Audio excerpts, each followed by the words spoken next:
नमस्कार। जय माता रानी की। आज की यह कहानी है तितर और खरगोश की। बहुत पुरानी बात है।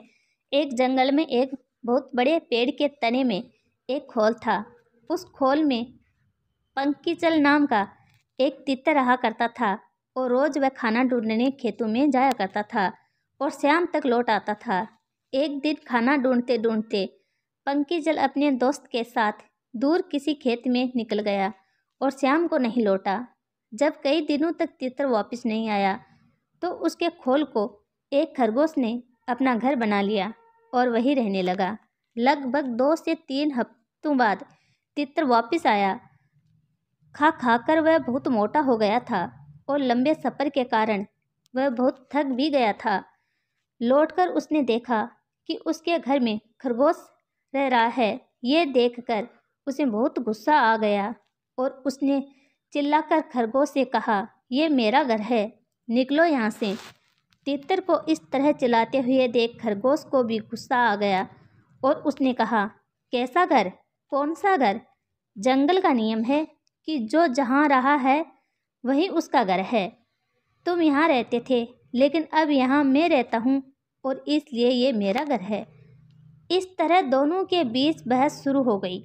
तितर बार बार खरगोश को घर से निकलने के लिए कह रहा था और खरगोश अपनी जगह से टस से मस नहीं हो रहा था।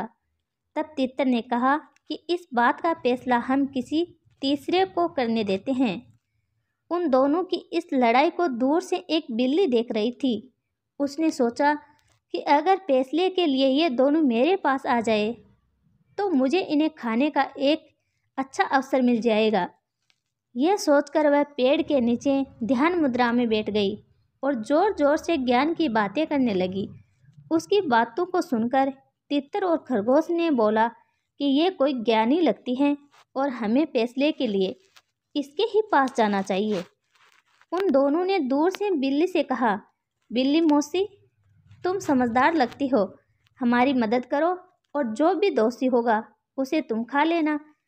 उनकी बात सुनकर बिल्ली ने कहा, अब मैंने हिंसा का रास्ता छोड़ दिया है, लेकिन मैं तुम्हारी मदद ज़रूर करूँगी। समस्या यह है कि मैं अब बूढ़ी हो गई हूँ और इतनी दूर से मुझे कुछ सुनाई नहीं दे रहा है। क्या तुम दोनों मेरे पास आ सकते हो? उन दोनों ने बिल्ली की बात पर भरोसा कर लिया और उसके पास चले गए। जैसे ही वो उसके पास गए, बिल्ली ने तुरंत पंजा मारा और एक ही झपटे में दोनों को मार डाला।